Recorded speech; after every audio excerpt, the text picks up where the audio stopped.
તારીખ 28મી માર્ચથી 2 એપ્રિલ સુધીમાં એક મજબૂત પશ્ચિમ વિક્ષોભ આપતા તેના કારણે દેશના ઉત્તરીય પર્વતીય પ્રદેશોમાં બરફવર્ષા થવાની શક્યતા છે અને ઉત્તર પૂર્વ ભારતના કેટલાક ભાગમાં સખ્ત પવનના તોફાનો અને ગાજવીજ સાથે વરસાદ થવાની શક્યતા છે.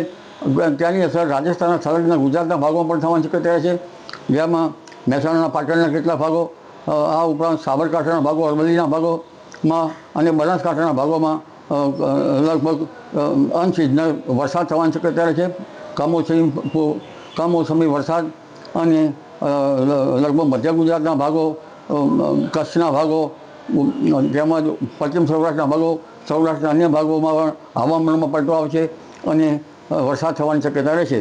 આ વરસાદ પ્રી મોન્સૂન એક્ટિવિટીનો ગણવો કે અનસિઝનલ ગણવો તે પછી જ ખ્યાલ આવશે.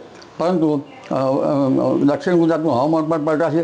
પરંતુ દેશના ઘણા ભાગમાં તો 60થી 70 કિલોમીટરના પ્રતિ કલાકના પવનો ફૂંકાશે, જ્યારે રાજ્યના ભાગમાં લગભગ 40 કિલોમીટર કે તેથી ઉપર ક્યાંક 50-55 કિલોમીટરની ઝડપના પવન ફૂંકાવાની શક્યતા છે.